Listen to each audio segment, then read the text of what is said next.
All right, there we go. Hey everyone, Chad Velocity here again, and today we'll be reacting to some more videos for the night. All right, I got some more videos set up for you all, and I did miss out on some of the episodes or character shorts that Sonic Chaos Adventures made, so we'll be checking those out as well as a lot more down the line. And as you can see from the title, I have delayed the Christmas shopping thing because my mom's schedule is like a little bit busy right now, but we do plan on getting some stuff here and there for our friends. And if you do hear any noises, that's either my cat right here or my sandwich, because I'm currently having some PB&J at the moment. And as you may not notice from my posts, I was debating on whether doing a stream tonight or not, because the weather was a little bit iffy for me. Because, well, there was like a little bit of a windy storm, not a lot of storm, but it was a little bit windy, and the internet kind of got knocked out a little bit. So if it does happen on my stream, then hopefully it doesn't take out my channel or anything.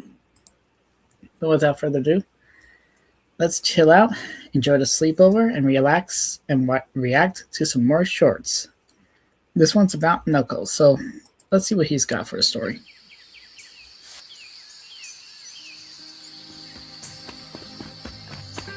Let's put subtitles on for people just in case. Let me just get one thing straight.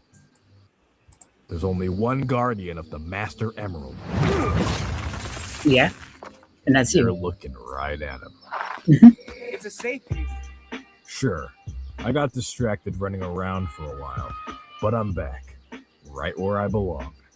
You're probably wondering, Knuckles, how do you do it? How do you keep up with the needs of protecting the world's most sacred gem? Well, it comes with a few easy steps. First thing in the morning, I get up and do a quick jog around the island. Nothing too fancy. Yeah, I guess that would make sense. And it would make sense as well if you had food on the island, because you do like plant the trees and all that stuff. But what about the bathroom?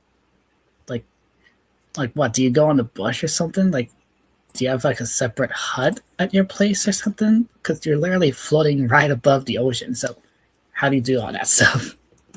Just a quick check to make sure there are no goons, tin cans, or thieves lurking around. That too. If I do find something, I'll take care of it, no problem.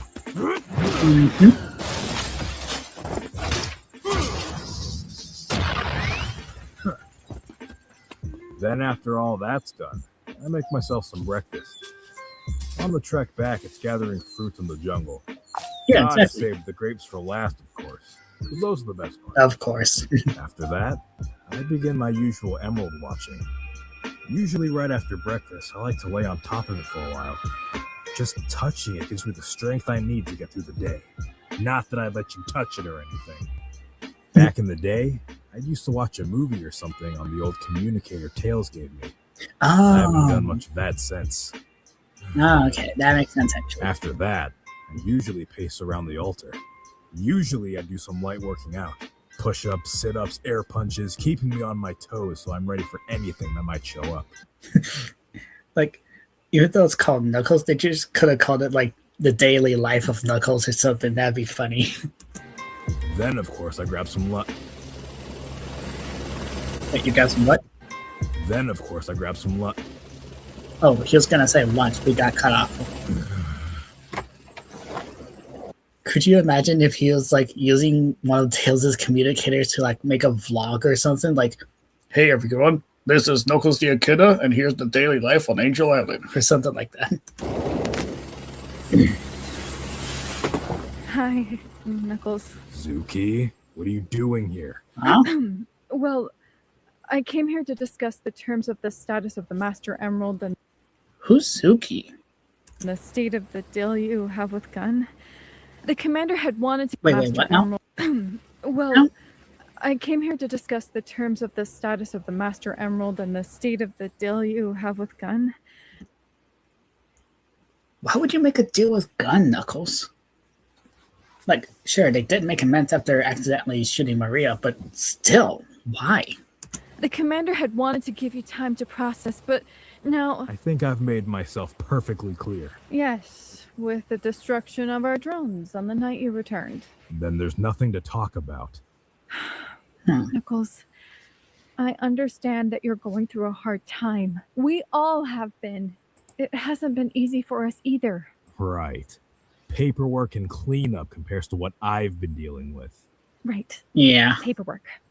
That's it. Sure. Maybe I could do some real work by watching the Master Emerald. What do you say? I've got it covered here, thanks. Wouldn't want to keep you guys too busy. Knuckles, please. We just want to help you, like we always have. I'm good. But why? You could just leave and still have the emerald protected. And abandon my post? Why not? You left it in our hands before. You weren't there. It was different then. How? I don't think so, Commander. I understand your fears, Oh, I guess we're getting a flashback now. Knuckles, but I believe that this is the best way forward with the formation of Team Sonic. The Master Emerald isn't something I can just leave in someone else's hands. It's a duty.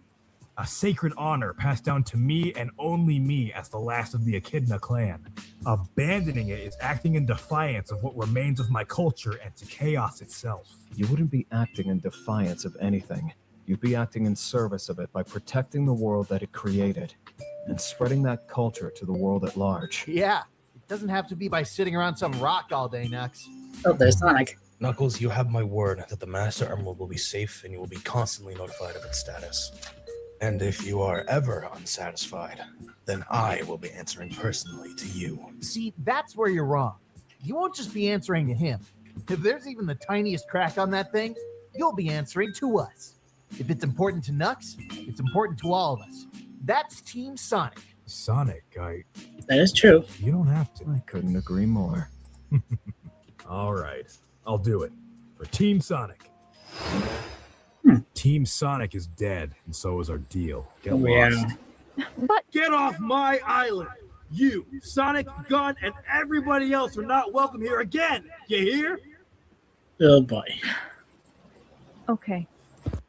I guess he's back to his normal self before he met Sonic and Eggman.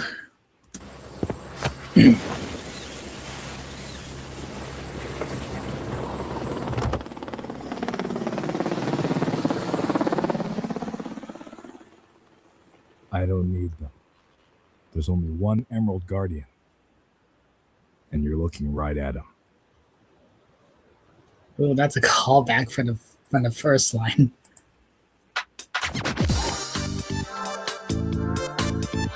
Yeah, it was very good, actually. Pretty in character. You ready to go in space? Help me get the emeralds.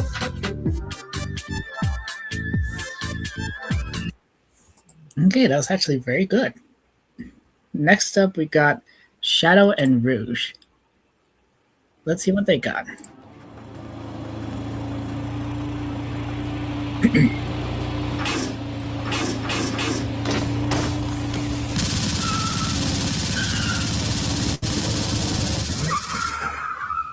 Of course, we got the bike and the firearm. Come on.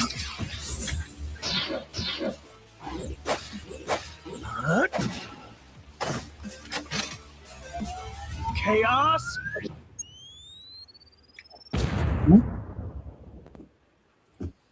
Thanks for the heads up that you were moving out. What chaos power did he use? Chaos? I'm guessing chaos control. Thanks for the heads up that you were moving out. You could have waited a bit, you know. We've got a lot to do today. Didn't have time to waste. Never change, Shadow. Never change. So things have changed now, apparently, with the Sonic waking up.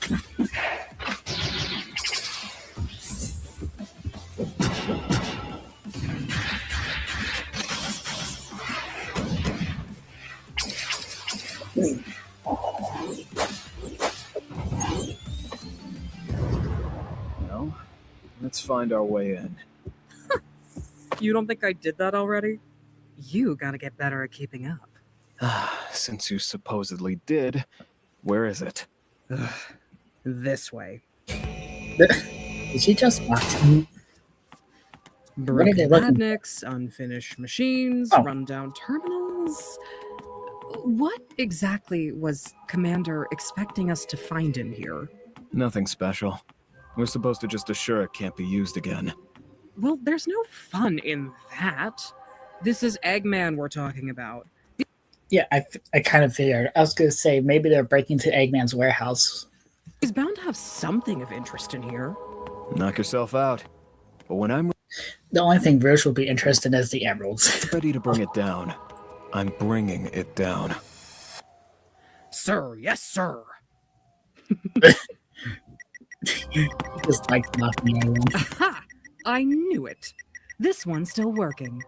Let's take a look, shall we?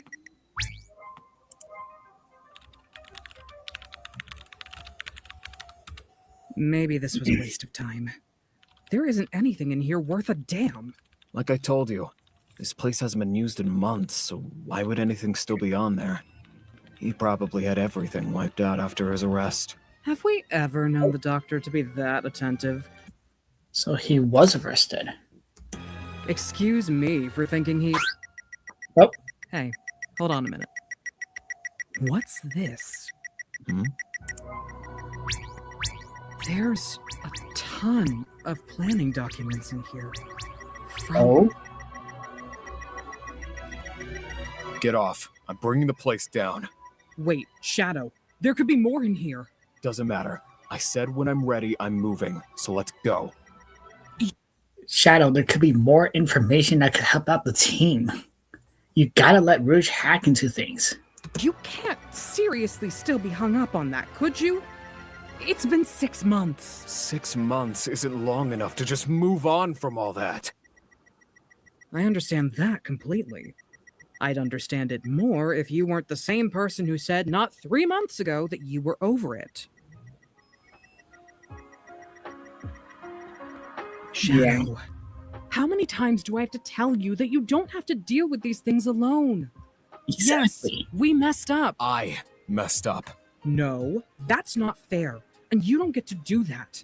That was on all of us, not you alone.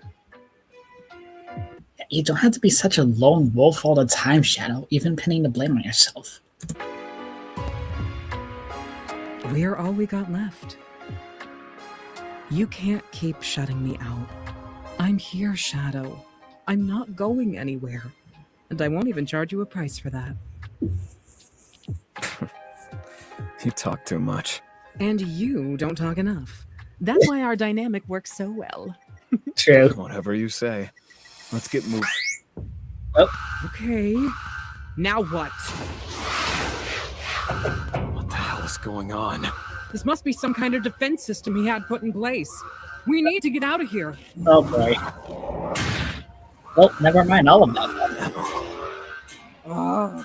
Don't we have enough to deal with right now? Find us a way out. I'll deal with him. If this goes south, I want you to know that I'm the one who keeps eating your gummy rings in the break room. Are you serious right now? Your house. If we don't make it out alive, I just want to tell you. I was gonna tell you that.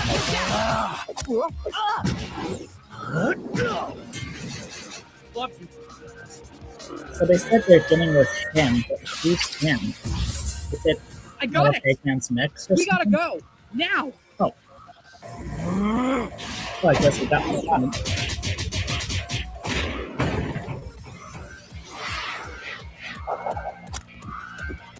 Actually, yeah, who are they dealing with right now?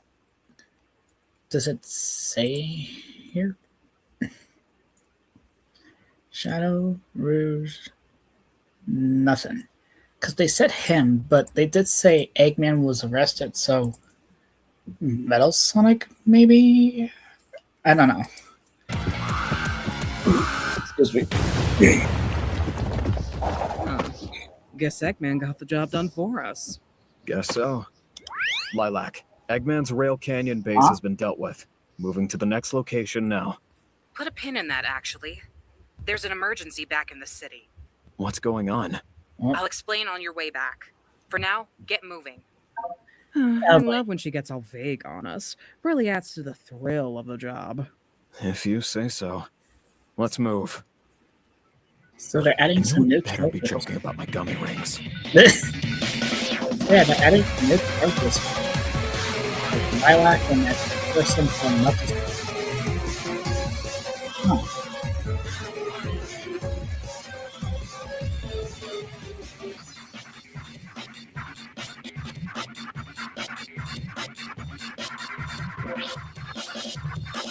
Ah, okay.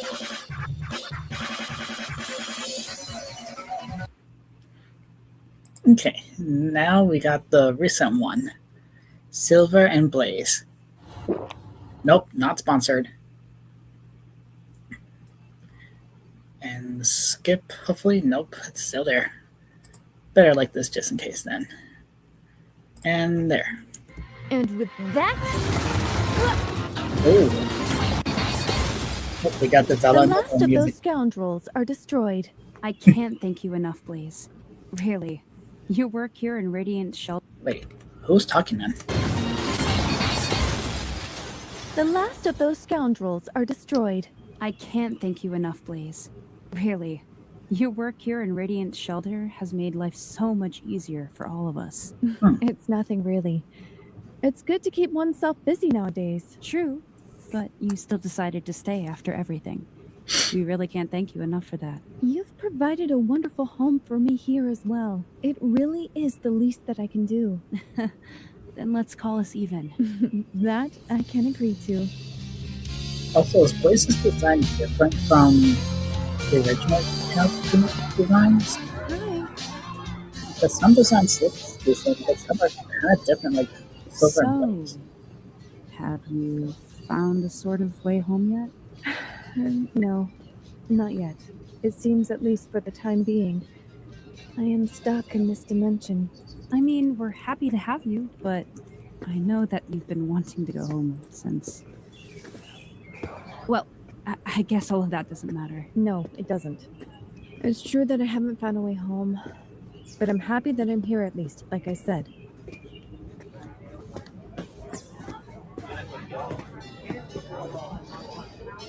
How is he? Not great. Still? You know how he's only comes out to eat, while everyone around thinks he's a ghost. I get it. All right then, I'm going to Silver? see him. Are you ready for that? We've both been living here for such a long time. I can't avoid him forever. All right then. Good luck. Yeah, I just looked it up. Yeah, Blaze's design is the same. Okay. Oh, and Silver's too. Alright.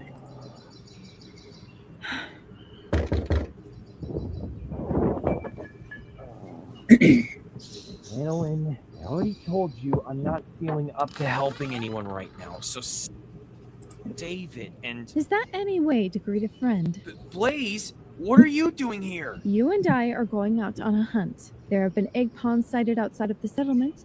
You are going to assist me. No, that's not a good idea. You're more than capable of handling them by yourself. I'd just get in your way. Silver, please. You're not going to leave if I say no, are you? Not for a second. Nope. You've been sulking for far too long. You need to stretch your legs. Or your mind, for that matter. Fine. Give me a few. But don't expect anything from me. Well, guess it's time to get back in action. Yeah, why Silver having a go from it? For someone who hasn't moved in months, you haven't lost your touch. I'm still rusty. But I forgot how much fun all of this was. Don't get too cocky now. I haven't stopped for a moment and still outpace you. Oh, is that so? Yeah, that's Sonic's job to be cocky, not you. Oh, hello. Hello, Papa Rubus. I could be saying that name completely wrong, but I'm sorry.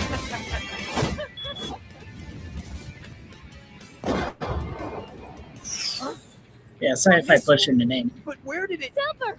That thing is going to hit the settlement! Right, I'm on it. Oh boy.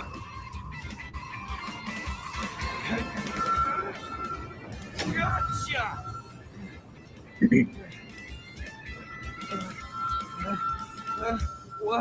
What do I do? I. Silver! Stay calm! You're going to be okay!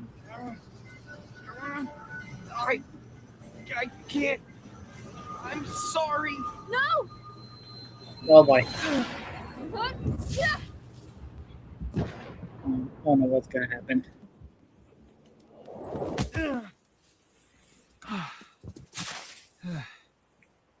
Thank you.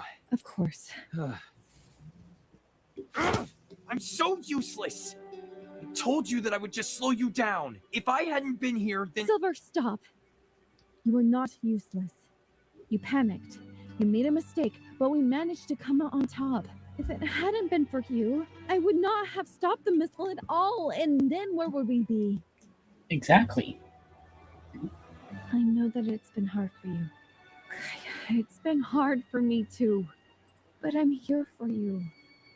You don't have to go through this alone. But I can't do anything right. Not now and not a month ago. What happens if I make another mistake? What if something worse happens? Then we'll go through that together too. Silver, you failed back then. But that doesn't mean that you're worthless. Silver, here in Radiant Shelter, I've started a new life. I've protected the settlement and its people, and I have made wonderful friends. You can too. Start over. Here with me and with all of us here in this village. We'd love to have you. I could use another hand, and Lanolin would be thrilled to have another protector. Oh, Lanolin's here. I don't know. You can go back to the village if you want. Back to your room and back to your isolation. But I am going to go and hunt more robots. Wait, does that mean that we get to see Surge, Tangle, and Whisper in this series? That'd be very cool. There are still a couple stragglers after all.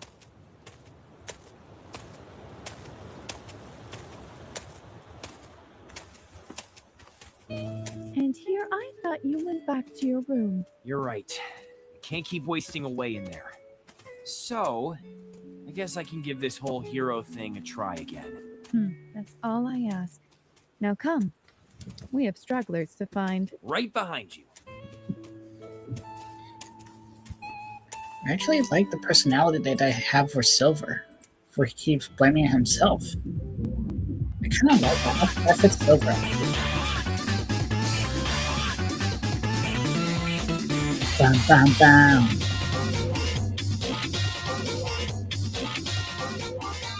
Oh, so that was when they were talking to. Oh, okay. Yeah, because I was going to say, the two voices sounded a little bit similar when we started this one. So I didn't know who they were talking to. Alright. There we go. Next up, we've got How I Would Make a Sonic Advance 4 by Caleb Artboy.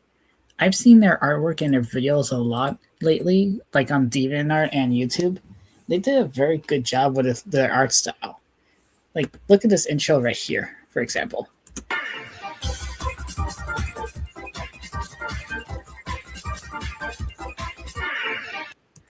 Like, all of that, and just in Flip-A-Clip.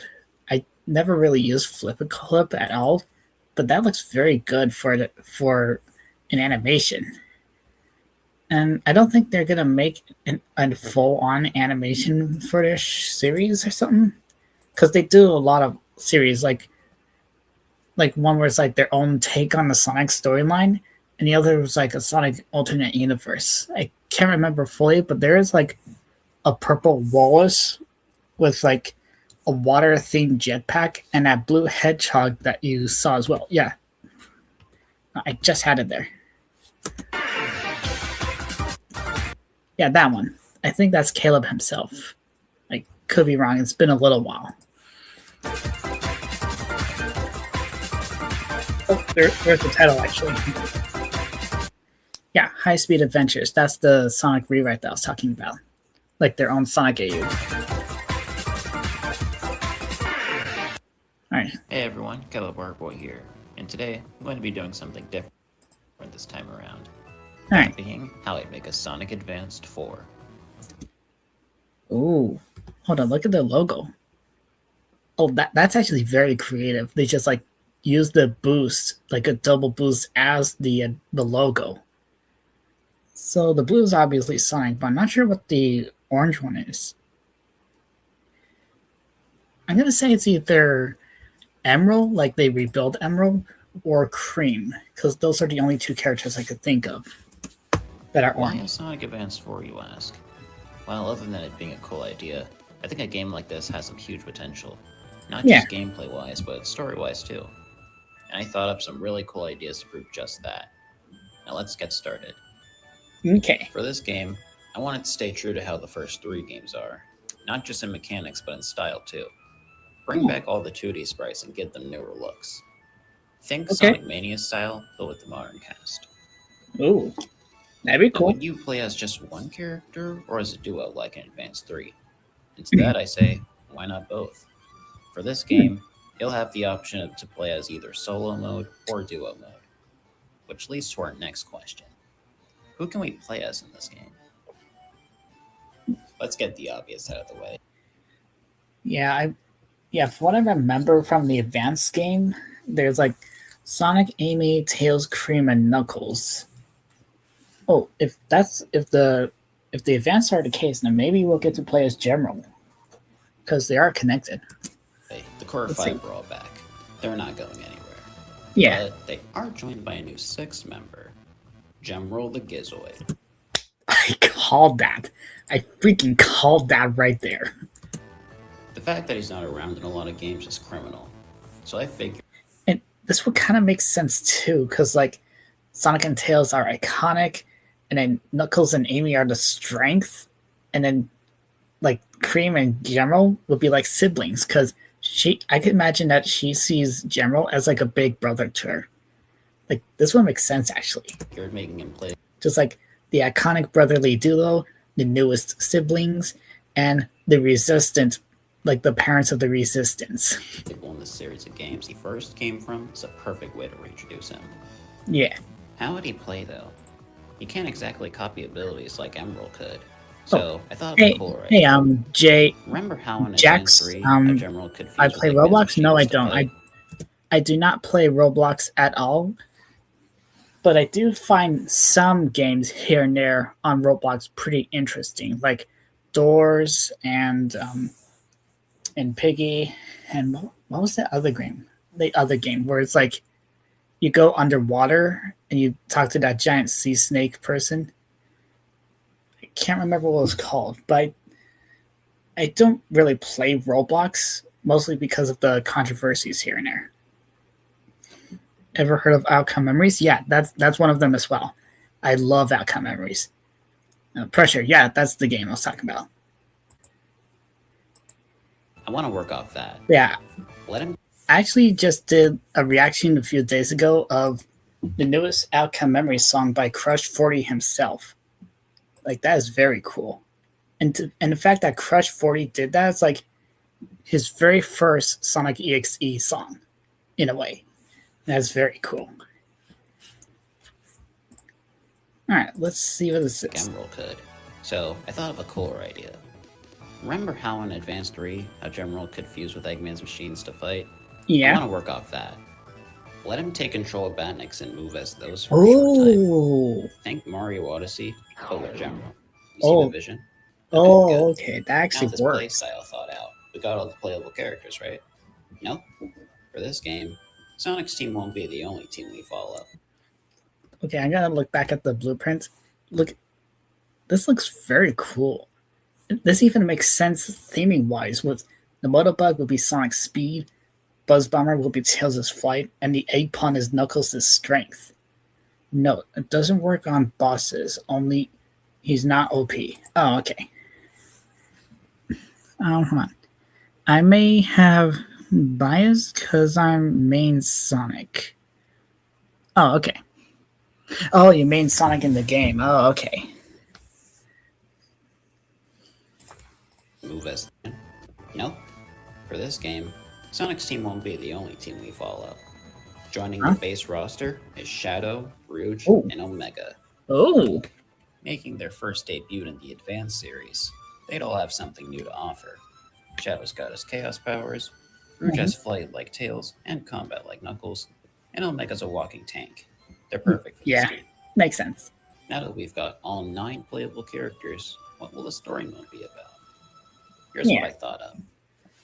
Oh wait, let's In the present day, post their recent adventures, Sonic and Co. show up to Vanilla's house to meet Cream and General. Tails tells him that he found an island which could hold ancient history on past Gizoids. With General being a Gizoid, the crew wanted him to join them on this trip. Even Cream was on board for this, and so the 6 go off to this new island. Okay. Meanwhile, Team Dark is assigned a mission from the gun commander. They found out that Eggman is heading to an island which apparently holds ancient Gizoid tech, the same one Sonic's team is going to. General hasn't been an issue for Gun, so they've let them alone. But if he's going with them, and Eggman's planning what he thinks he's planning, this could be bad for the heroes. Yeah, that makes sense. Gun's still rebuilding everything from the Eggman War. Shadow and his team are the only ones for this job. Wait, what? Hold on, they're rebuilding? Still rebuilding everything from the Eggman War. Rebuilding everything from the Eggman War. Does this take place like after Forces or something? Shadow and his team are the only ones for this job. And so, Team Sonic races off, ready to uncover the Gizoid history and put a stop to Eggman's plans once more. Look at this art style. It's actually very good. I really like the way that's all like 2D with the background just like no outlines, and that the characters look more like the adventure art style. Just like in a more cartoony modern type of way. Like this fits. All while Team Dark follows closely, ready to reveal themselves when they need help.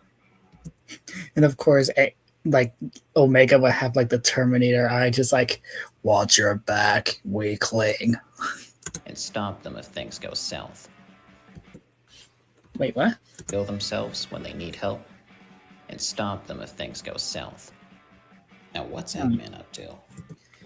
So they'll be helping Sonic by trying to stop him as well? I guess that kind of works. After he finds the island and its secrets.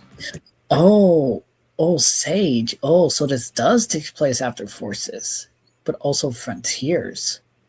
Okay. He takes it all for himself and creates a new army of Gizoids. To make things worse, Sage is here too, is able to control the army herself. Acting as our new mini-boss. Setting up the main goal for our heroes and the plot for this 4th Advance game. Ooh, that actually is very interesting. Like, Eggman having Sage to control the Gizoid for him. That'd be pretty cool, actually. And also, I'm kind of curious to see what Caleb would think of like his own story for like the Silver thing that's been going around lately. Like this is very cool idea called Silver's Future or something, where Silver would go against Sage in the very dark apocalyptic future. Like I'm curious to see what his story will be like on that. That'd be very cool. I wanted this to capture the straightforward storytelling the Advanced games usually have. Feels it helps establish the huge time jump from the last Advanced game. Advanced 3 time placement post Dreamcast era. To this one. Post Frontiers and Modern era. Without doing. Feels it helps establish the huge time jump from the last Advanced game to this one. Without doing too much. Yeah. As things move forward, the two groups team up, go super. Maybe General gets a cool new form. Ooh. And knocks Eggman's lights out. And that would be the end of things, right? Why is... Oh, is it because Sage is the daughter of Eggman and thus she's cracked like an egg? Wow. Nope. Nope. What, you thought I wouldn't try to give this game DLC? With the Oh. main stuff out of the way, it's time to talk about how I'd handle some extra content. Starting off with 2 new playable characters, that being Silver the Hedgehog and Blaze the Cat. Oh. One has psychic powers, the other's got fire, and are both pretty overdue for a new mainline appearance. Yeah. But this isn't all. This duo is important for the next thing I'm adding, Oh. Encore mode. Oh. Now you're probably asking, Encore mode? Like from Mania? Cool, but why that? Well, Silver and Blaze's additions will open the door for some new fun additions DLC-wise. I think a mode like this can help expand on that. Here's how the story mode would play out. After the events of the first story, Eggman says, screw it, plan B. Makes a time machine with some leftover Gizoid tech he kept just in case. Oh. Its power source being 2 Chaos Emeralds. His plan? Rewind time to do over his schemes. Well, really, he's trying to go back in time, but you get what I'm trying to reference. Yeah. Yeah, Sonic definitely. shows up to stop this, but it's too late as the time machine malfunctions and sucks everyone in. It's then when you're Oh, hey, given Gusly. the choice to go into one of 2 portals. If you go Oh. in the cyan one, you'll meet Silver in the future. Oh. Or if you choose the purple one, you'll meet Blaze in the Soul Dimension. For simplicity, let's say you chose Blaze. Okay. Depending on who you chose, you'll get a unique new stage for either of the 2. Like I had said before, Silver gets the future, while Blaze gets the Soul Dimension. Yeah, These makes act as sense. tutorial levels for their respective characters. After finishing your chosen DLC stage, Sonic and Blaze find Eggman and Sage surrounded by portals. The father and daughter reveal they've taken the Soul Emeralds. Bad news for our duo. Oh boy. Also, hold on. I feel Eggman did this already in Sonic Generations with the go back in time to redo the past failures. Yeah, pretty much. He pretty much destroys not only the environment but the world and universe at this point just to get what he wants.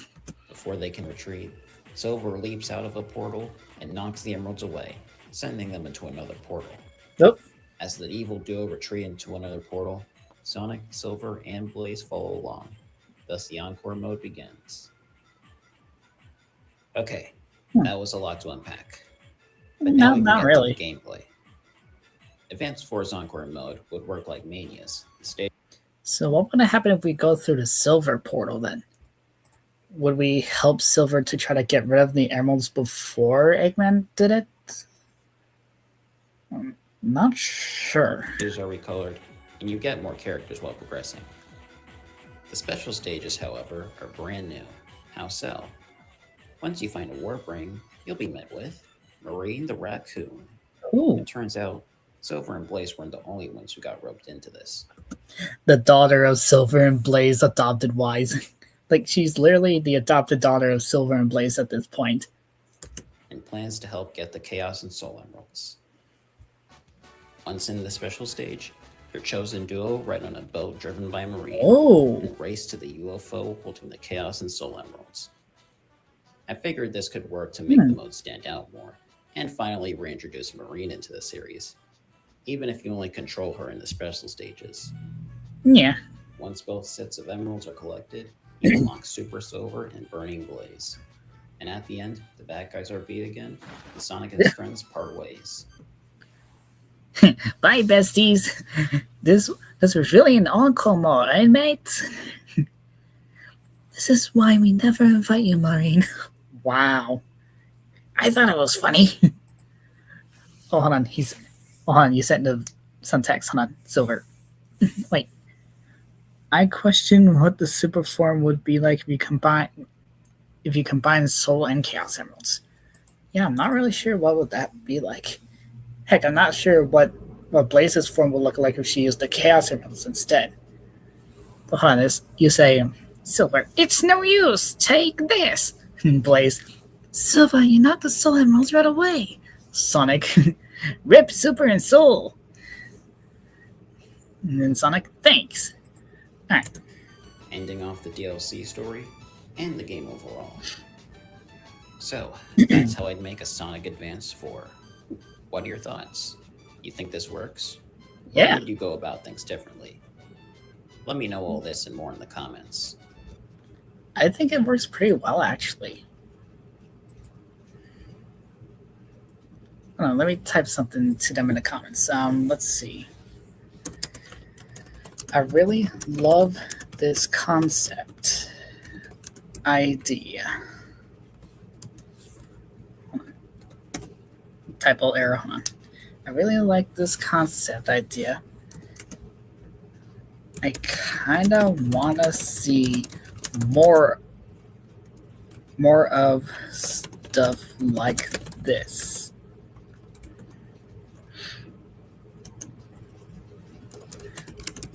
Plus, I think it'd be really cool to see what your take on the silver game would be like.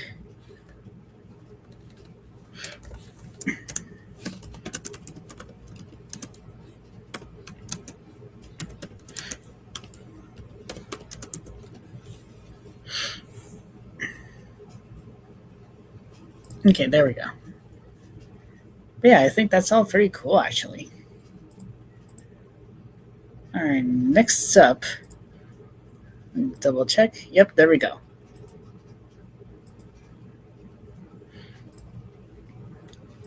All right, next up, we've got Popcross Studios, the Wizard of Oz characters as horror, Realm of Hopeful Horrors.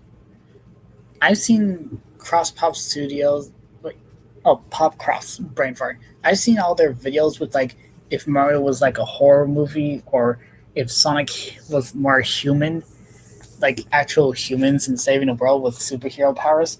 I've seen all their stuff like that, and it's actually very good. I highly recommend you guys check them out. All of these videos are in the description below as usual.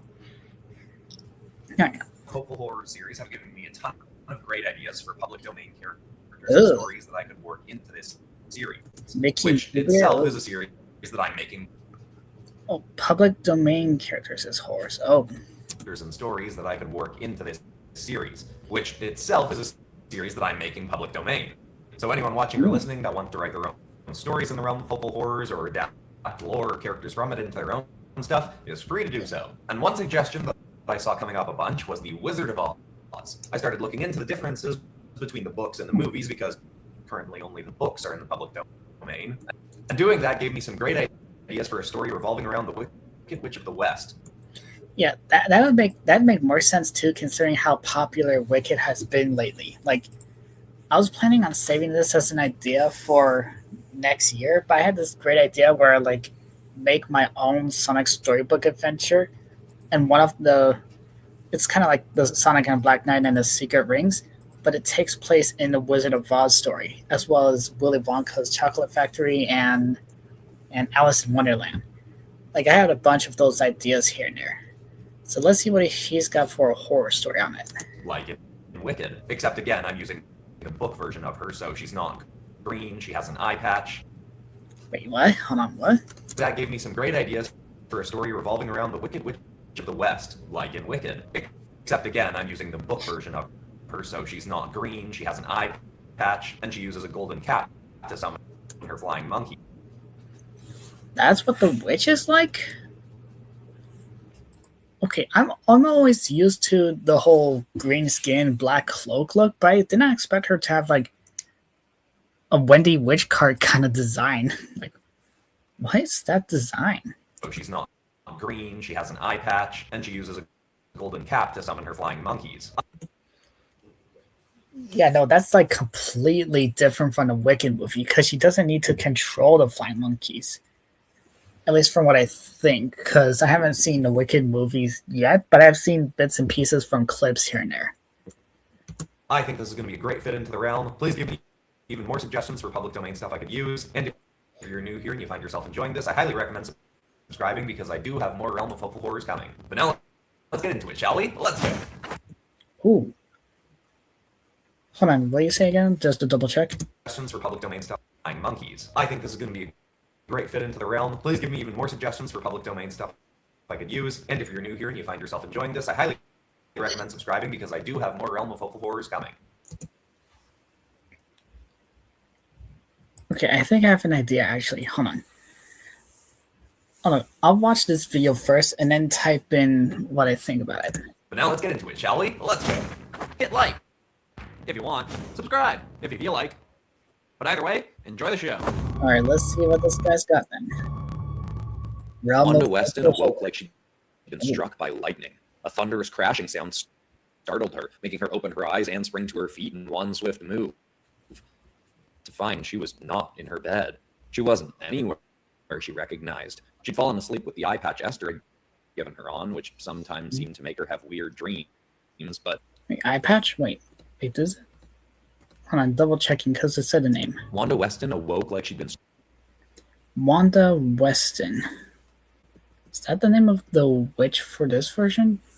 She wasn't anywhere she recognized. She'd fallen asleep with the eye patch Esther had given her on, which sometimes seemed to make her have weird dreams, but she knew this wasn't that. It was far too real.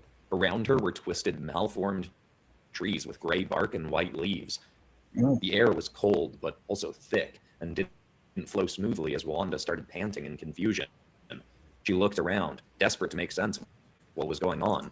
Oh, just in case, real quick, for safety wise, if you do not like grotesque, gory horror stuff, or epilepsy, or anything horror or trauma related, may be best to not watch this video just in case, for your own safety. Feel free to skip later on when the whole video is done.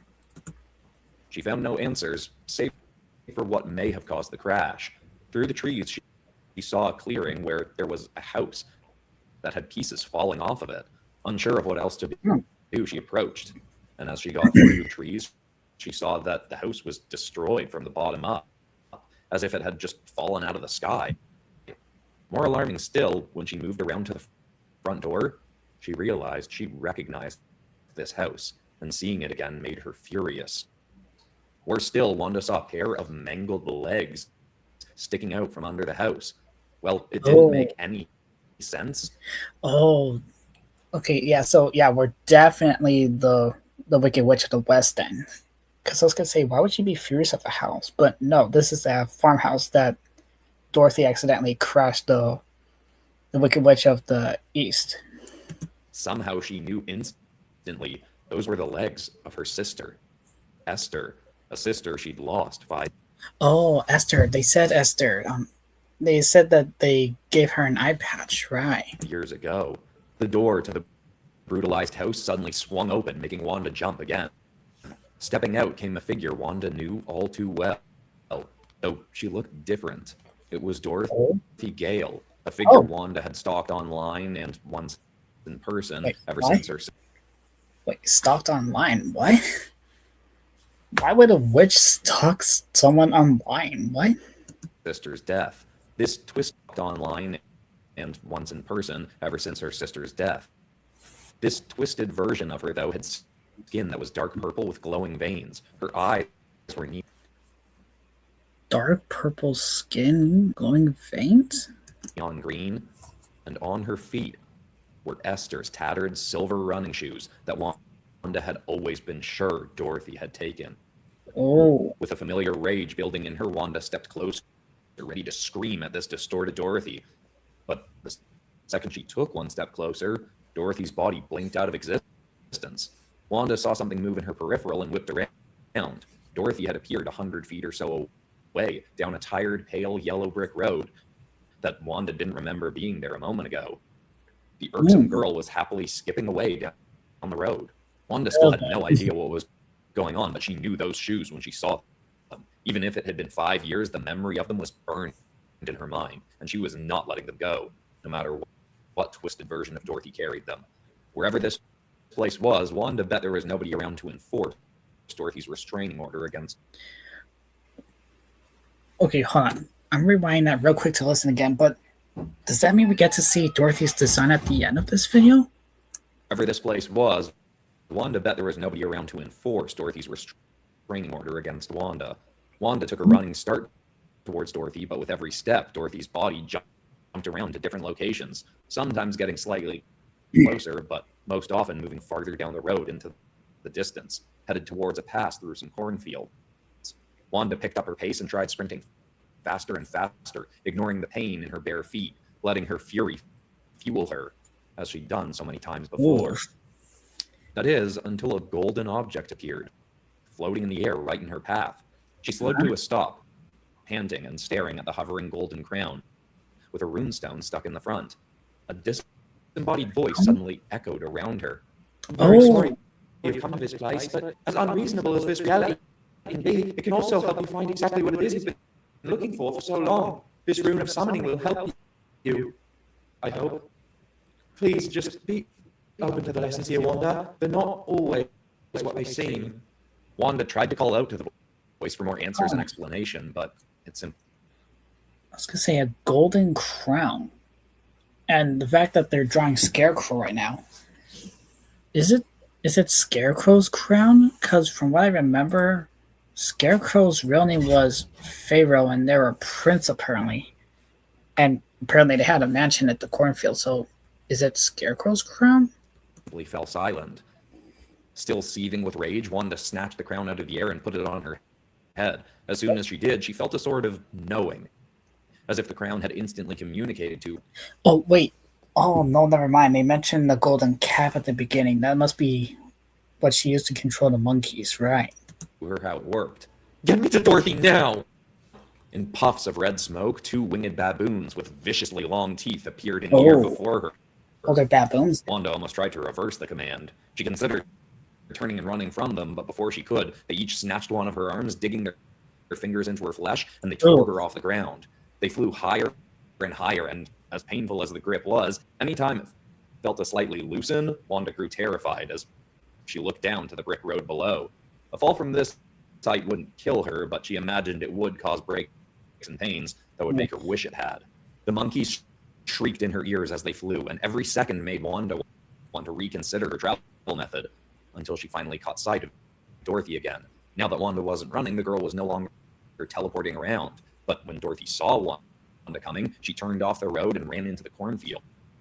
Wanda thought she might be trying to hide, and she angrily grinned at the girl's stupidity. That is, until Dorothy stopped right next to a strung-up scarecrow. She touched the dangling mannequin and brought it to life.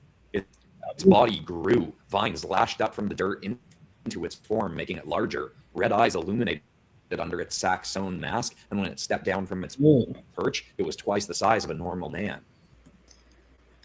Kind of gives me Scarecrow from Batman kind of vibe a little bit. And also, she touched it and it came to life. Is this literally an opposite day?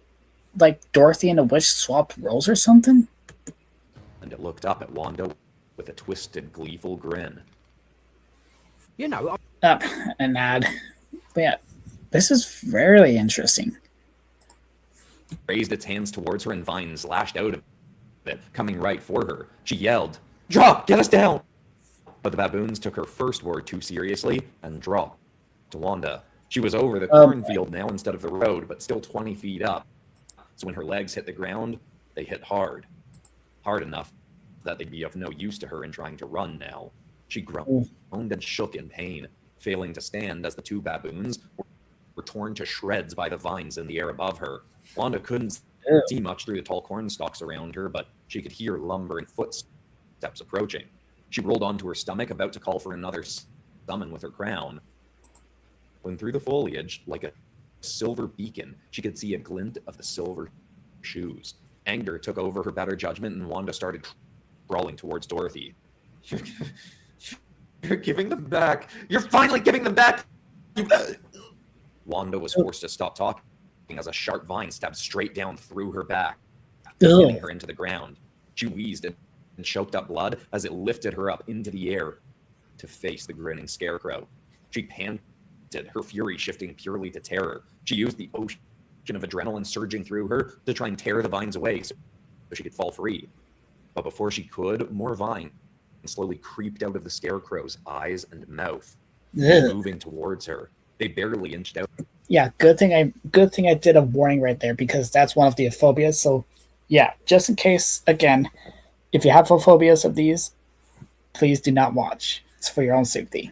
At first, then, after a pause, they shot straight towards her eyes, neck, and head. then blackness. Once again, Wanda awoke and leapt to her feet in terror, only to find all her injuries were gone. She was on the balcony of a castle with towers that were floating and shifting around her. She was clearly still in this unreasonable reality, but at least that meant she still had a chance to get her sister's shoes. Whatever this place was, no matter how horrifying, if Wanda really finally had a chance to get those shoes back from Dorothy, she was going to do it for Esther. Or at least she claimed it was for Esther. And there's the final design of Scarecrow. Ooh. This is really good. Like, I know he does a lot of great artwork and all that, but this is actually very creative. Just like all the vines ripping out of him, his hat coming to life, and all that stuff. Like, this is very cool. And the fact that he did it like based off of the actual Scarecrow from the original book, that's really good. Get me to Dorothy, Wanda snarled at her crown. Oh, now's the Tin Man. And with something other than those shrieking apes. They were monkeys, not apes, but the crown clearly understood. Appearing above her in a huge swarm were 2-inch-long black hornets. Is it too late to switch back to the apes, actually? That's actually a good reference, because I was doing a little bit of research from the original book. Apparently the witch just like attacked Dorothy and all the others when they were trying to get her broomstick with those guards, the flying monkeys, and some hornets. So yeah, he's doing it actually based off the original book too. And that makes even more sense with the ruby slippers as well, because in the books they were originally silver. It seemed it was, as the swarm of hornets flew down and surrounded her body, lifting her off the castle balcony, soaring her across the forests and mountains beneath, and even mountains above. Along with the castle with floating towers, there were also floating mountains. When Wanda tilted her head, the sky itself seemed to shift between hues of purple and green. When she got over the horrible crawling feeling of insects all over her, Wanda actually started to enjoy the incredible sensation of soaring through the air. That is, until the thoughts of Dorothy flicked back across her mind, and she latched onto those, letting her rage build once more. It had been 4 years since Wanda had gone to Dorothy's home in a slightly inebriated state and demanded that she finally return her deceased sister's stolen shoes. Wanda remembered the rage that spat out of her as she cried. "You killed her by taking them! You could at least have the decency to admit it and give them back!" The seemingly fake confusion on Dorothy's face still made Wanda's teeth grind. She was sure she'd taken them. Dorothy just didn't want to admit it because she knew Esther's car accident never would have happened if Esther hadn't been going to confront Dorothy about taking them. Wait, repeat that for me one more time? What? The seemingly fake confusion on Dorothy's face still made Wanda's teeth grind. She was sure she'd taken them. Dorothy just didn't want to admit it because she knew Esther's car accident never would have happened if Esther hadn't been going to confront Dorothy about taking them. I'm a little confused. Hold on. Okay, so Esther got into a car accident. Never would have happened if Esther hadn't been going to confront Dorothy about taking them. Dorothy took the shoes before Esther was in a car accident? A familiar feeling of anger fueling her to action surged through Wanda as the hornets lowered her towards a forest. This brick road Dorothy had followed winded on for miles, heading through a poppy field in the distance, then eventually to what looked like some kind of stone city. Wanda had no intention of following Dorothy farther along it, though. She was stopping Dorothy here and now. As the hornets floated Wanda down through the upper branches of some trees, she came to a village mixed into the woods. There, with the road cutting through the town center, Wanda saw Dorothy seeming to chat with a man with gray skin, warts covering his flesh, and an axe slung over his shoulder. The town was full of short people. Oh, these little pipe things are the warts. Oh, okay. Scattering about with similar complexions. "Faster, come on, get me to her now!" Wanda muttered angrily, trying to not be heard. But it was too late. Dorothy spotted Wanda coming down and immediately pressed a hand against the man with whom she was chatting. He instantly started to shake, and his eyes glowed red, like the Scarecrow before him. His flesh shifted to a dull metallic material, and he warped into a form like a 20-foot tall automaton of a man, spewing black smog out of every hole and crack in his hide. His axe had grown along with him. Dorothy skipped along to his other side down the road again as he raised his weapon and swung. The Hornets just barely zipped Wanda back out of the way. They lowered her to the ground and she yelled, "Give me something that can actually fight this thing. I'm not doing this again." Suddenly, bursting out of the woods came a pack of wolves as tall as Wanda herself. Oh yeah, it was wolves as well. It wasn't just wasps and the flying monkeys. I remember they're wolves now, right? They growled and snarled. Yeah. I think they said in the book it's like 20 wolves, I think. I could be wrong. Snarled and barked with rage that felt to be echoing Wanda's own. "Tear him apart. Leave Dorothy for me." The wolves charged at the towering Tin Man, but in his first swipe alone, he sliced 2 of the hounds in half, sending neon green blood splashing across Wanda's body. Ew. One of the wolves got close enough to snatch his leg, attempting to yank it from under him, but he drove a fist down, slamming the mutt's head into the dirt, leaving it there. The wolves were not faring well. The brute chopped limbs, kicked, and hurled them around, smashing them through the buildings of the town, sending the villagers scrambling away in terror. I could imagine that the villagers are the Munchkins, which would make sense because the Tin Man apparently was a Munchkin. Wasn't a good opening to get past him, but Wanda could see Dorothy pleasantly sauntering away down the road. She wasn't getting away again. Wanda sprinted to the far left of the Tin Man, ducking under the body of a wolf smacked towards her. She got just past the automaton and thought he'd been distracted enough for her to get clear, when she heard another clean slice and quickly realized it wasn't a wolf who'd been cut. The top half of her body fell away from the lower half, and her chin slammed into the brick ground. With her vision quickly fading, the last thing she saw was Dorothy, skipping backwards away with a grin, daintily waving her fingers. Everything went black. Then, for a third time, Wanda rapidly arose, but this time it was out of rage and determination. She had appeared on the stony ground next to a bubbling lake of black slime.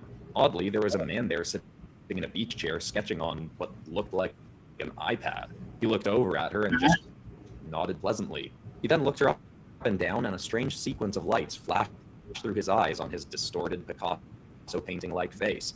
Then he started drawing even faster. "Can you help me, or are you like those useless wolves?" His mouth moved as if he was talking in response, but all she heard was a high-pitched ringing sound. "Useless," she snarled, shaking her head. Turning her attention to her crown, she said, "Get me to Dorothy again. I don't care how." Once more, the flying baboons appeared and carried her off towards her target. Well, there you go. There's the Tin Man. Oh, that looks really good. Like every time he draws something like this, it literally feels like an actual poster. Like he could just post it right onto the wall. Like, look at the Tin Man. He's even got little scratch marks there too. Like the wolves try to claw at him. And that looks a little bit more skull-like as well. It looks very good. And yeah, Wendy keeps dying in this world. So every time she dies, she just gets reborn or something. What is going on in this world? Quick interruption to say that if you enjoy my storytelling and art, you might want to check out some of my illustrated novels I have available. Maybe in this case, most specifically, you'd enjoy Fear of the Demon Hunter, since that has horror story elements to it. Or you might enjoy my coloring books if you want to color some of my art for yourself. Links to my Amazon and Blurb bookstores are in the description. But now, back into the story. Wait, is that Jasmine? But yeah. And Are we ready for this? Not sponsored.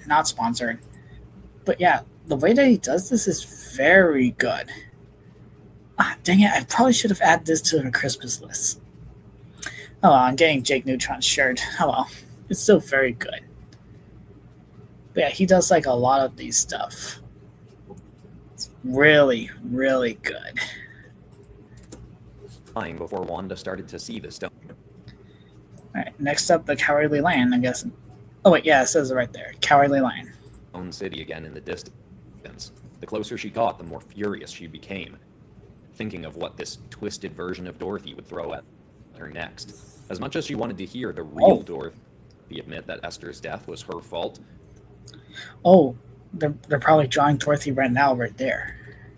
she became, thinking of what this twisted version of Dorothy would throw at her next. As much as Okay, so he said that she had green eyes and purple skin with veins. So how's her design gonna look? Because already I can imagine her with the silver slippers, but maybe based off of this? she wanted to hear the real Dorothy admit that Esther's death was her fault, she was almost glad that this was clearly some mutant, otherworld version of her. It meant when she finally got her hands on her, she could let out all the rage and fury that had been built up in her for so long in any way she wanted. Her younger sister had been her best friend. Wanda had lost one of her eyes as a young child, and despite feeling insecure about wearing a patch over it, Esther had given her one and made her feel as though it were a cool, distinguishing feature. Wanda had actually been able to feel kind of cool for having one, thanks to her optimistic little sister's encouragement. Esther had never had Wanda's temper, which Wanda considered to be her sense of justice. When Wanda was in her first year of university, Esther had called her to chat, as she did once a week, and mentioned that she was pretty sure this girl, Dorothy, had stolen her favorite silver running shoes after field hockey practice. Oh, I'm actually looking this up. Are there actual silver shoes? Silver sneakers. There kinda are. Yeah, there is actual silver running shoes. Huh. Why do you know? She said she wasn't totally certain it was her, but Esther wasn't one to throw around accusations like that. Wanda had gotten Esther those shoes for her birthday, so she immediately became livid and told Esther she had to demand the girl return them.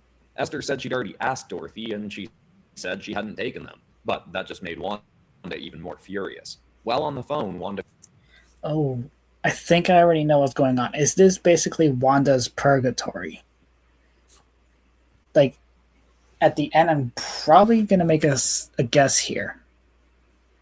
So this is all purgatory, maybe, because she keeps dying, coming back to life. And these are all demonic versions of her past, probably. Does that mean that somewhere near the end, like, maybe there'll be a wizard, but I'm not sure, but maybe she'll finally apologize to the demonic Dorothy, and then everything will be cleared up? Like, maybe the wizard will see... Maybe the wizard will give Wendy the truth, like a vision of the truth of what really happened. And then Wendy would apologize to her. Not sure. quickly used social media to figure out where Dorothy lived, gave Esther the address, and told her she had to go to the girl's house and demand the shoes back. That she had to get better at standing up for herself now that Wanda was off at university. Esther was hesitant, but didn't. Oh, Wanda was off at university. That makes sense because of Wicked. They're at Shiz University. For herself, now that Wanda was off at university. Esther was hesitant, but didn't like to disappoint Wanda, so she agreed to go. But she never made it to Esther's house. Her tire burst on the drive, sending the car over the edge of a bridge into the river below. That phone call had been the last time Wanda had ever gotten to speak to her sister. Oh. And she blamed Dorothy for that. Every time the memory of Esther came up now, it was tainted by Wanda's hatred for Dorothy. She'd carried that hatred ever since, and it was both energizing and emotionally exhausting. And So wait, she fell off a bridge, it said? That fire burst on the drive, sending the car over the edge of a bridge into the river below. But what does it have to do with Dorothy's farmhouse being on top of it? Like on top of her body? Every time a memory of Esther came up now, it was tainted by Wanda's. Is it because they were trying to go to Dorothy's house to get the shoes back? And maybe the house represents the car that Esther fell from on the bridge? I'm not sure, really. Oh, we'll see it down the line. Hatred for Dorothy. She'd carried that hatred ever since, and it was both energizing and emotionally exhausting. And she was finally going to let it out today. I really like how he's like recreating this exact scene, like the exact poses and everything, just in a more twisted way. Matter what Dorothy tried to throw at her next. Wanda had spent the flight thinking about what she knew about Dorothy from the times Wanda had fueled her own fury, scrolling through the girl's social media feeds. She'd posted multiple times about how she hated spiders. That was perfect. Wanda could see Dorothy just past the red poppy field, approaching the Stone City. Wanda stayed silent, wanting to sneak up on the girl this time. But then her infuriating baboons started shrieking once again, alerting the girl to turn. Now, fly lower. If you morons drop me again, I'm not breaking anything this time. They did as ordered, swooping just over the field of flowers. She was within 30 feet of Dorothy when the girl started sprinting towards her. Good, yeah, just you and me, just... But then Dorothy dropped to the ground on the edge of the poppy field and put her hands to the flowers. Suddenly, in a wave, the flowers in front of Dorothy shot up a cloud of yellow spores. It was too late to slow down or fly over them. The spores shot right into Wanda's eye and nose and mouth.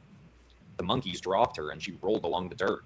Every breath she took in made her woozy. Her vision was spinning, but she refused to let whatever this was stop her. Ooh, is he gonna draw the poppy fields in this poster? If so, that would be actually very fitting. She ignored the exhaustion and got to her feet, continuing to stumble her way in the direction of where she'd last seen Dorothy. You're not getting away. Not getting away. Wanda was so tired, mentally, physically. She felt sick, but she kept going and going until finally she could see the silhouette of a figure ahead through the spores. Wanda burst through the wall of them to see Dorothy, only 10 feet away, but she was standing next to a lion. Thankfully, the creature was shaking and cowering. It bit Dorothy's blue checkered dress and tried to pull her away like it wanted to flee. It didn't seem like it would be much help to her. Wanda was ready to get her hands around Dorothy's throat, but just in case the girl pulled anything else, Wanda muttered, Send me spiders, big ones. As ordered, suddenly scuttling and leaping down from the nearest stone buildings of the fossilized-looking city came big black arachnids. Dorothy saw them and pressed a hand onto the lion's forehead. The pattern repeated. This ally of Dorothy's grew into a beast, now looking horrified of itself and of the charging spiders. Yeah, I'm pretty sure it would be horrified of itself if it looked like that. I mean, you can see, again, warning just in case if you don't like any creepy stuff, but he's got like blood in his eyes, his jaw's all ripped out. Ugh. But also, yeah, he is drawing the purple skin Dorothy. This will be interesting. Beast, now looking horrified of itself and of the charging spiders. But a scared animal is just as likely to attack as it is to flee. Whimpering and shaking, it drove its teeth into the closest spider. At least it was on Dorothy's other side. There was nothing between Wanda and her target now. But she raised her foot and noticed Dorothy's body starting to glow, like she was going to start teleporting away again. Hey, you stupid apes! Bring Dorothy to me this time! Dazed and flailing, but still flying, the monkeys burst out of the spores and flew towards the girl. She didn't even resist. They grabbed her and dragged her right next to Wanda, dropping her to her knees. Finally, Wanda raised her hand and swung her fist, smashing it into Dorothy's face. She hit her again and again and again. But the girl's pleasant expression didn't wane. Wanda tried hitting harder and harder, but still nothing. She wrapped her hands around her throat and pinned her to the ground, squeezing so hard she was hurting her own hands. Still no reaction. Wanda screamed into the girl's face. You're giving back those stupid shoes! You're finally giving them back! Then, for the first time, the girl spoke. That's not what you want, though. You want to keep chasing them, and you know it. Wanda froze, but then immediately tried to convince herself that was nonsense and just kept furiously squeezing, then slamming her own forehead into the girl's nose. To no effect. She started trying to think of anything she could ask for from her crown that could finally actually hurt Dorothy. When a set of fangs chomped through Wanda's torso, she was torn free from Dorothy and was hurled back the cloud of poppy spores. She tried to get up, soaking the ground in blood as she moved, and more spores were sucked into her nose, making her dizzier. She was desperate to not let go of the anger fueling her so she could get up. But soon, a massive paw stomped onto her chest, and the fangs found her again. Oh boy. This time, when she awoke, she didn't leap up. She just sat up back on the balcony of the shifting towers. The physical injuries were gone, but Wanda was still so completely and utterly exhausted. And she realized this wasn't a new feeling. She'd gotten energy from her anger so often over the years, but never allowed herself to accept the emotional exhaustion that came with it. While she had no interest in admitting that twisted Dorothy had anything of use to say, a thought quietly slipped in because of her words. What if I did let go of chasing those shoes? Immediately, she felt the heartbreak hiding behind the rage.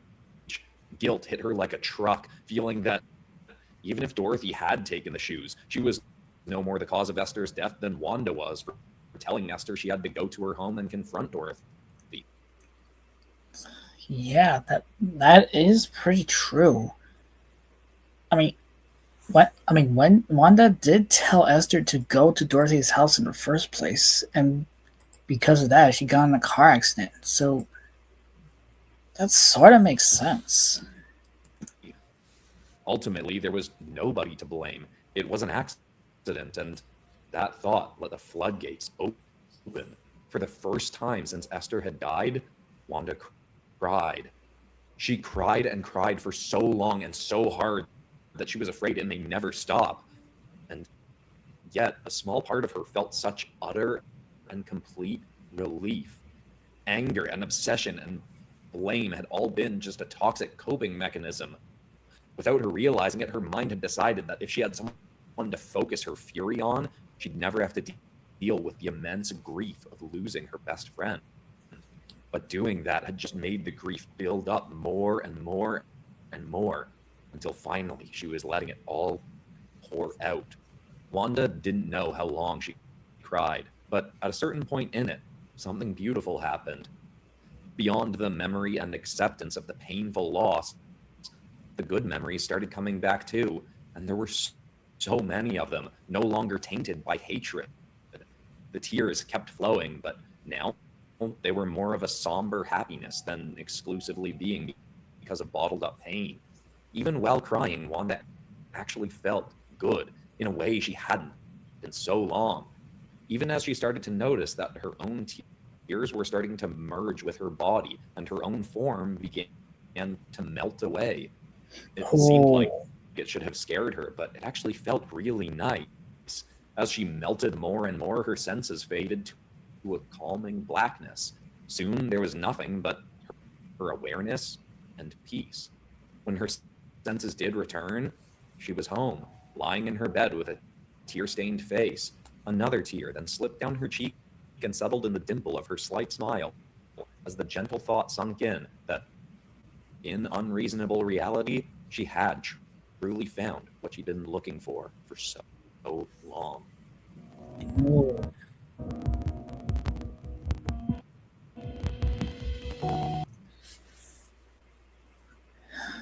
Okay, that was actually very emotional right there.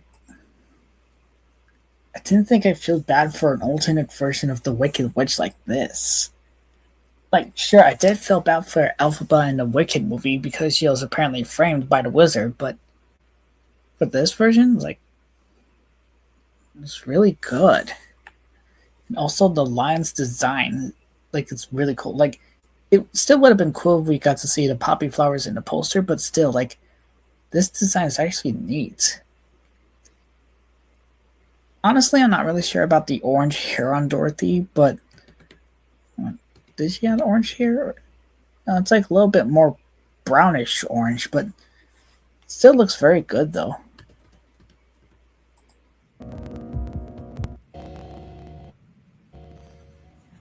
If you enjoyed this, there's at least 3 other episodes of the Realm of Hopeful Horrors that you could check out. Or if you're watching this first, Oh, it's over. Dang it. even more episodes out. I'll link the whole playlist in the cards and the description. I was gonna say, normally he does like 4 posters. but this one's like 3. Also, if you have created anything in the realm of local horrors, you might want to consider sharing it in the Pop Crust Community tab, where other people who watch this series and even I can see it. But besides that, that's all for today. Let me hear that again. If you enjoyed this, there's at least 3 other episodes of the realm of hopeful horrors out that you could check out. Or if you're watching this farther in the future, there's probably even more episodes out. I'll link the whole playlist in the cards and the description. Also, if you have created anything in the realm of hopeful horrors, you might want to consider sharing it in the Pop Crust Community tab, where other people who watch this series and even I can see it. Yeah, but besides that, that's all for today, except of course we're ending this video. Hold on, let me see the Jax one real quick. Series and even I can see it. I fused Jax, Toy Bonnie, and Ice Cream. Oh. Okay. Yeah, but besides that, and like a little bit of the extraction one back there too. That's very interesting. That's all for today, except of course we're ending this video on some kind of positive or inspiring note, and that's the idea that if you gave a bunch of story events to a bunch of different storytellers, they would all write very different stories around those events. One might make a tragedy, one might make a comedy, one might make something really inspiring and uplifting, using the negative events in a story to inspire characters to improve and do better and push forward. In that same way, your life is a sequence of events that your mind has written into a story about you. And if that story is a negative one that just makes you feel terrible about life, remember, you can consciously choose to take those events and rewrite the story into something that inspires you to live better and improve it. That's actually a very, very good advice. Like, let me hear that again. You feel written into a story about you. Same way, your life is a sequence of events that your mind has written into a story about you. And if that story is a negative one that just makes you feel terrible about life, remember, you can consciously choose to take those events and rewrite the story into something that inspires you to live better and improve every day. So, yeah, that's actually a very good advice, because I won't be saying the full thing. I don't know the whole thing at the moment, but my two friends have been going through a lot lately. One of them was Flame the Hedgehog, and they're going through a lot at the moment, as well as my girlfriend Reina. But maybe stuff like this could help them out. Like, this could help them feel better. Like, even if it's like a tragedy story, they could come up with something very creative to let their emotions out in a way that'll help them. Like, that could work. So yeah, if Flame and Reina are watching this, maybe this will be a good advice to help you out. Really hope it does, because we really don't want you to suffer anymore with any more IRL issues that you're in. Okay. Next up, wait, 8 hours ago, yeah, right here. There we go. Next up, we got 2 videos by Baddington called FNAF Experience. I've watched Baddington's video a lot. They're actually very good, and I think my most favorite from them is definitely the FNAF 3 video, where it's like a very spooky loop inside of Fazbear's Frights, which is a roller coaster now. Alright. Let's see movement tests. And again, much like the Wizard of Oz video we just saw, if you do not like any spooky, gory horror stuff, then feel free to skip this or not watch it at all, for your own safety. Sparks Engineering. Oh, there's Freddy. Best to turn that down just in case. Okay, so movement tests. So they're testing out the jaw. Okay.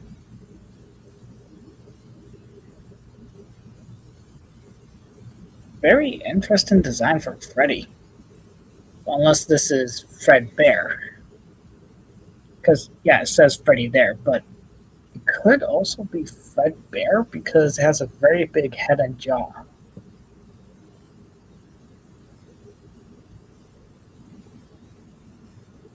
Oh, and they're testing out the eyes. How much you want to bet the eyes are going to turn spooky any moment? I mean, I guess you could count if you had them closed like this, because it looks like the spooky ghost eyes where it's all pitch black with a white pupil, but that's him with the eyes closed. Like, those are eyelids.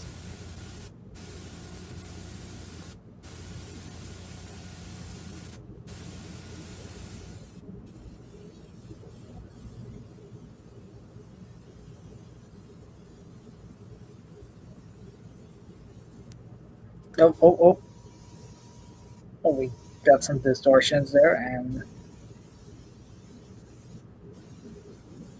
okay, so the eyes are moving that way now. Oh.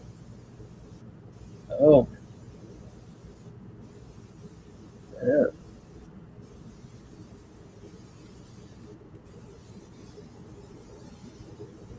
I don't know if I want to keep watching this or not.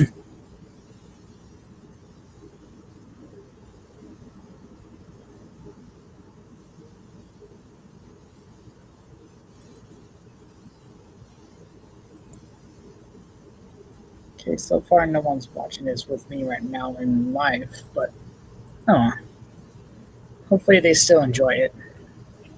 Oh, now they're testing full head motion. It would be really cool if later on down the line I get a lot more people in the live stream with me so that I could chat with while reacting to this with them. Because sure, I may have like 41 subscribers now, but still it would be very cool if I get to chat with the people with me. I don't know, maybe it's because it's nighttime on my end. I mean, it's literally 1:17 a.m. right now. But then again, there are like time zones differences, so there could be people with daytime on their end. Ugh. With the way that it's all blurry like an actual like 90s video, it looks like the face are distorting.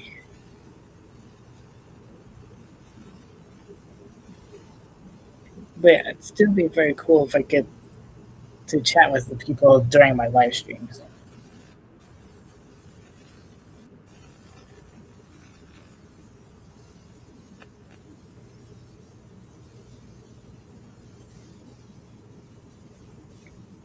Oh. Okay, up. There we go. There's the creepiness.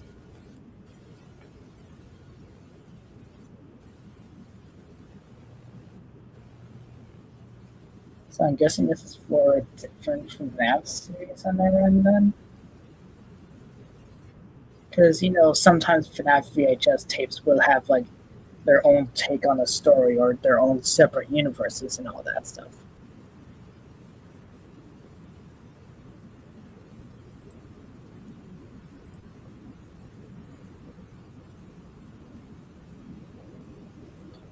I'm not sure how I would do my take on FNAF, but I did have some ideas here and there for like my own story. Like, I think I mentioned this in my other videos as well. I could be wrong, but just in case, I'll say it again. I had this idea where like, oh wait, he's just staring now. Oh, that's creepy.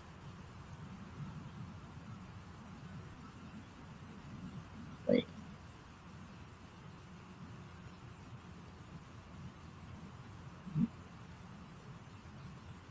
Okay, this is very creepy. Please don't jump scare. Oh, the ears are twitching. Oh, okay. Yeah, okay, we're back to normal. End of test. Whew, that was very creepy. Okay, now we get to this part. This is the recent video that they made, so let's see this one. Raspberry. Wait. Oh, wait. Oh, okay, no, never mind. That's just like a behind the scene thing. But it's still a very cool Freddy design. Let's see. We'll go here next. Whoa, hold on. Oof, okay, that was very close. I almost closed my live stream. Oh, that was close. Okay, so we've got 1, 2, 3. Yeah, 3 videos left for this stream, and then we'll call for the night. This one is Rabbids Takeover Cinematic Trailer. I really love watching Rabbids Invasion. Like, ever since Rayman Raving Rabbids, I've been a fan of the Rabbids from, well, Rabbids Invasion. And I watched their Nickelodeon show of that a lot on, like, their own live streams that they do a lot. And hearing that they're back with a new game of sorts, I think. Wait, the Rabbids are taking over Roblox. Oh, okay. I didn't even realize that part there, but oh, still Rabbids. Let's see what this is. Ow, no loud. Hey, there they are.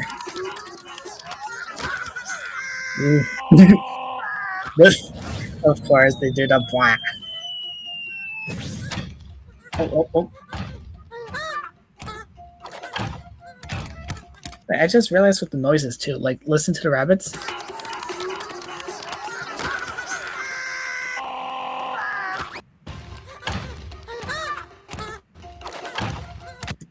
I think they're using the old Rabbit Invasion noises because that's what they sounded like back then. But nowadays it's all like and all that stuff. But no, they're bringing back the original noises for them. That's cool.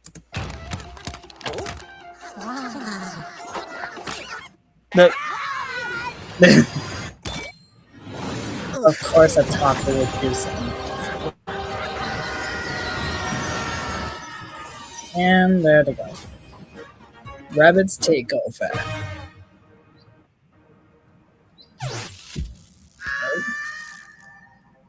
Oh.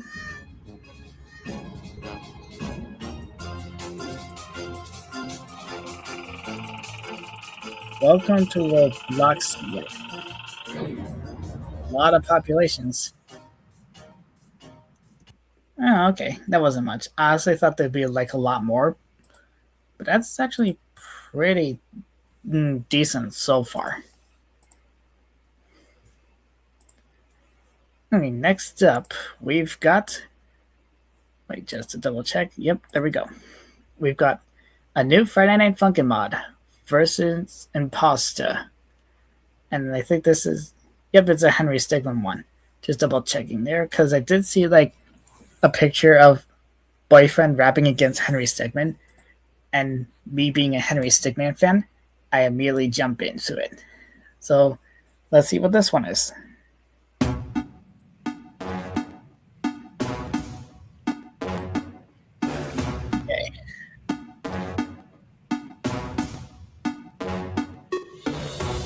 The gameplay is by Ethan the Doodler.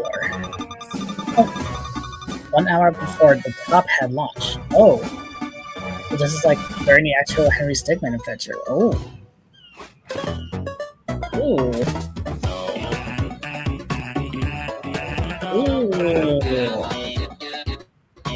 Oh, BF sounds very different. Like, BF doesn't have the high-pitched chipmunk bebop noise. Now it's different.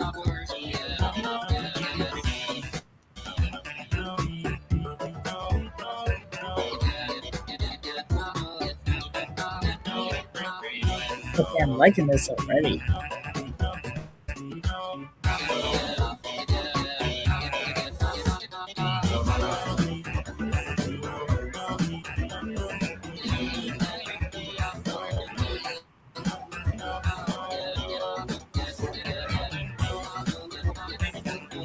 I'm really liking the art style. It's like really accurate to the original game.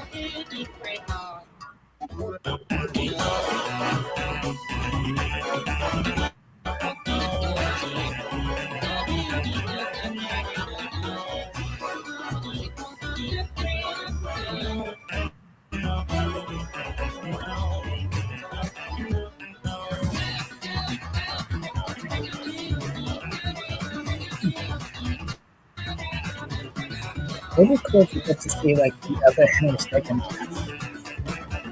Like Emily, I think her name was, the one with the red hair. And of course, the bald actually.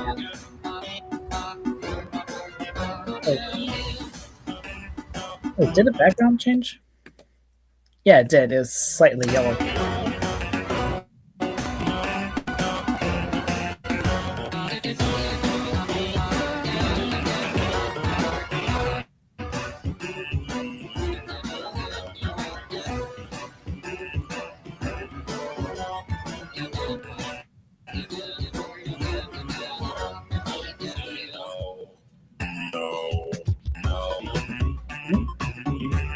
There's smoke going up and back.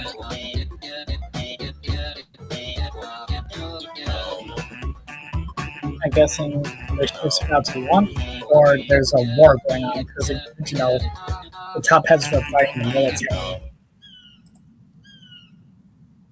Oh no, that's it. Oh, Ethan helped out with this mod. Oh, okay.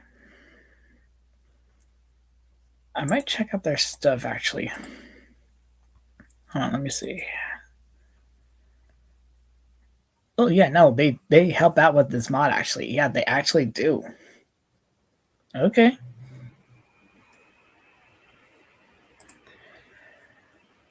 Okay, next up.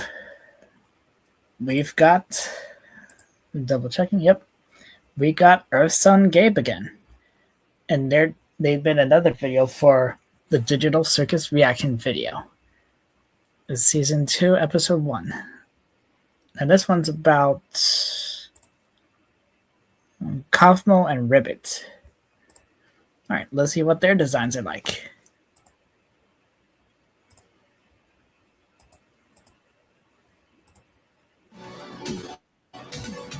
After the video is over, check out their content. Yeah, I still gotta react to their video, but the only one I've seen so far is the FNAF design video and the Digital Circus one. But other than that, I haven't seen any of these stuff yet. So I may do that for a reaction video next time, but I'm not sure.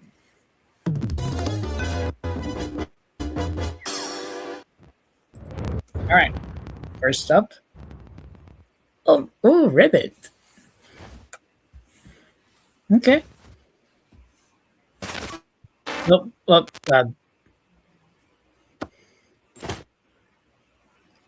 that the... Oh, I was gonna say, was that them extracting...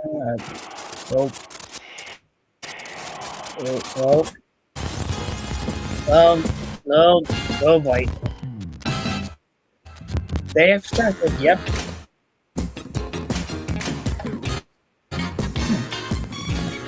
Okay, so we got the design for Ribbit. This time they got a pink sweater with a little top hat there. Like ankle brace. And like their bow tie's a lily pad, I think. And they're extracted now.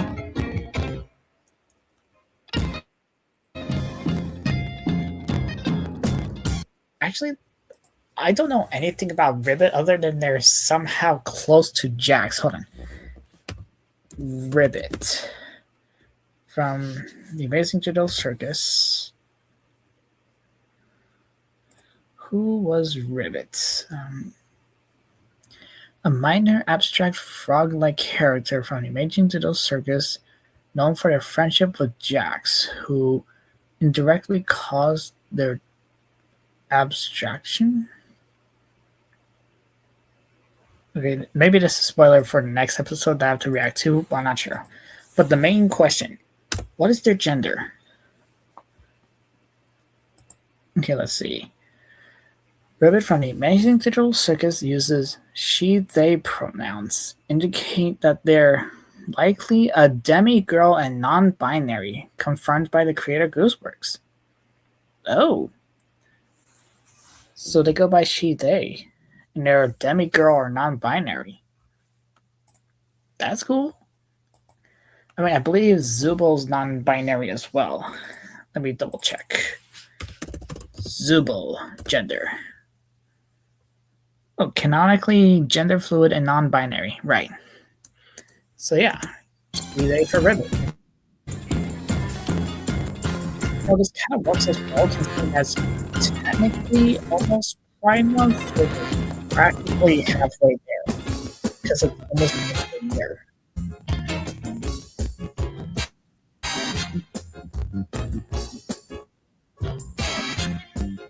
I just noticed there's like a little golden trim by the lily pad bow tie here. I didn't notice that actually.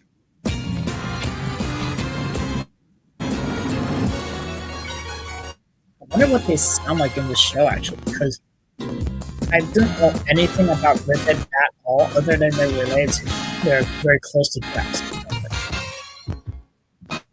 Oh, they made the sweater bigger. Nice.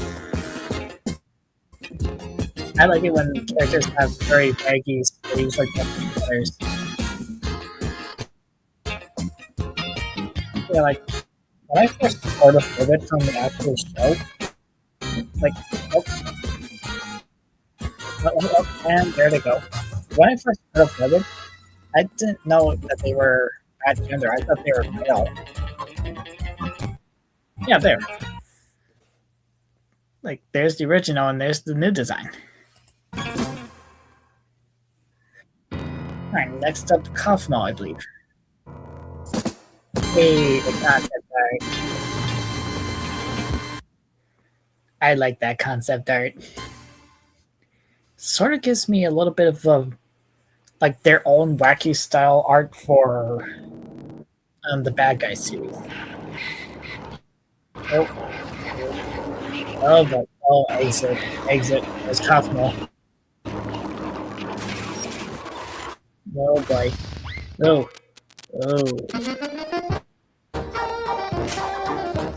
Okay, Kaufmo. Oh. That's a little more accurate to the original design. Just a little more goofy like.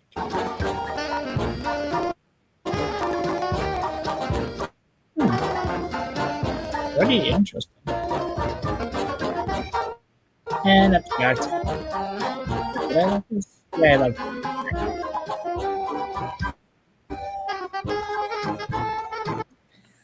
okay, so they got like a baggy sweater with a vest and a tie, some clown shoes, and clown pants.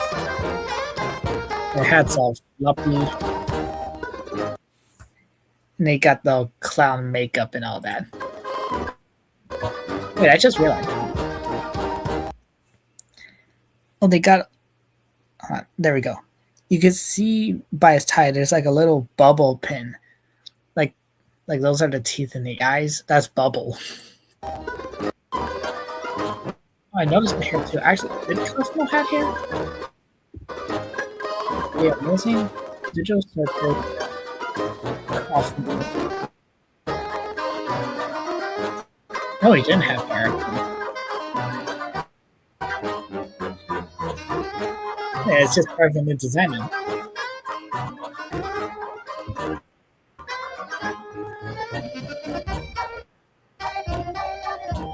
And they're gone.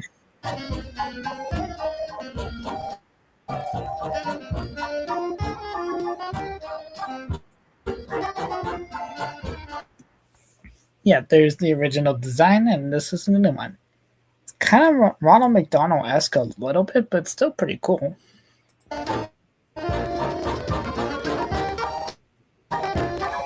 And there's the concept. It's like a little more baggy clown.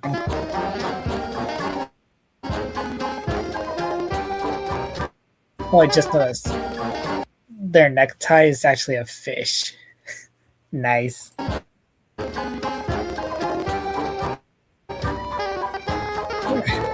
What is the first episode? I want to make it clear that these redesigns aren't meant to improvements over the original design. I actually think the OG designs are fine the way they are. Yeah. These are just my own creations, interpretations of defense. Yeah. Yeah, it's all just made for fun, not to be better or impersonate them. Wait. This will probably be my last video of 2025. Oh, okay. But here's what to expect from me next. Series? Oh yeah, they're doing a security breach redesign.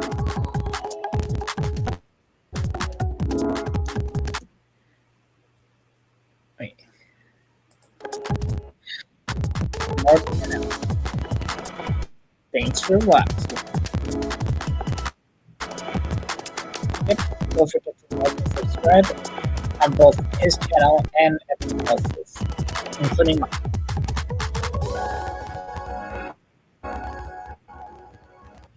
Oh yeah, and his models are available to use in Dreams. It's very cool. I don't really have Dreams, but it still would be cool to see other people do their own, like, reimagined videos with their designs. Like, that'd be cool. And that just leaves only Bubble and King are left. No, not King, Kane. Unless there's a new character in the newest episode.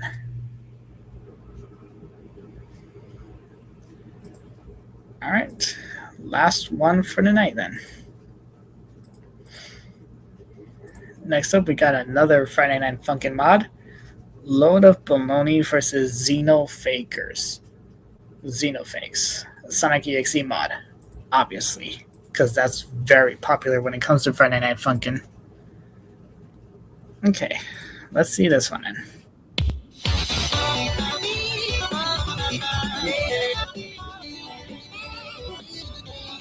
Okay, we already got a weird looking Sonic.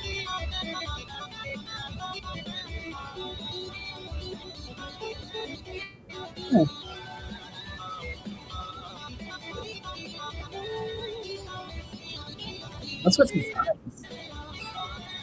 It's like a little bit cracked on some of the ends, and the pupils look like they're like bowling ball hollow. Huh.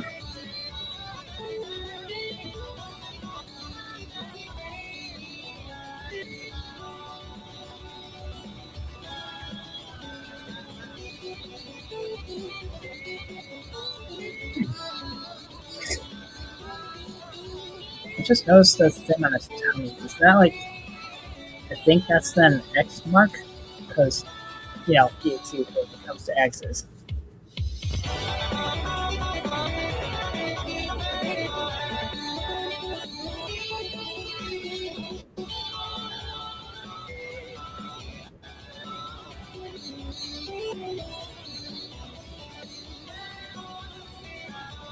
Yeah. Seems pretty good so far.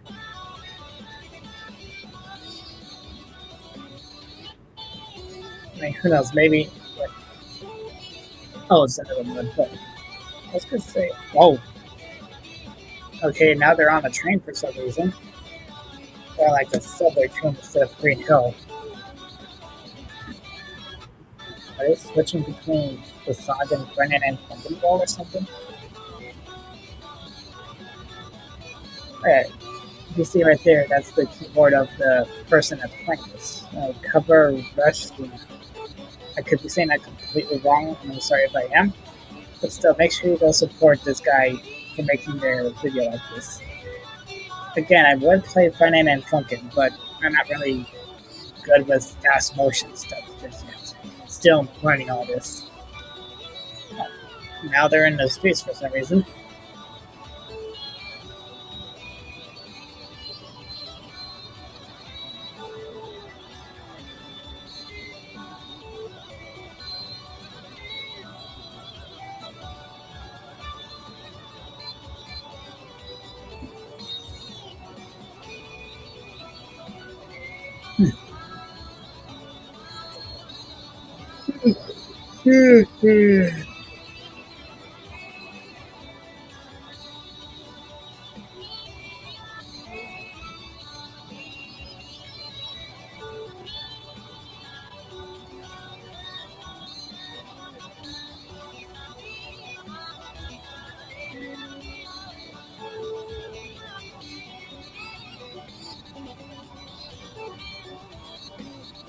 Is he gonna like transform into a monster yet, or? Oh, no, that's it. Oh, that was still a little interesting. Not sure if like Dekanshi, I think his name was, one of Scimitar's friends, is like gonna reveal that EXE or not. I think he did. I could be wrong, but I know that he does like a lot of reviews on different EXE characters and all that. But yeah, that was really good so far. A lot of fun videos to check out, and I'm definitely gonna do a lot more later down the line. But there is something else that I'm gonna do. I think this or next week. I can't remember. I'll have to double check. But one of my friends is gonna have a birthday very soon, and I'm gonna be doing a live stream for them. I think Reina is as well, but I could be completely wrong. So yeah, if you want to check out her stuff, make sure you go check out Reina as well. I'll probably have to edit the description just in case, or do it in a post or something. Not sure just yet. A little tired. But yeah, if you guys liked what you saw so far, then make sure to share this video with everyone that you love. Make sure to leave a like, comment, and subscribe for some more content like this. Really hope you guys enjoyed the sleepover. Make sure you go support everyone in the description for making all these videos. And I'll see you next time. Good night, everyone.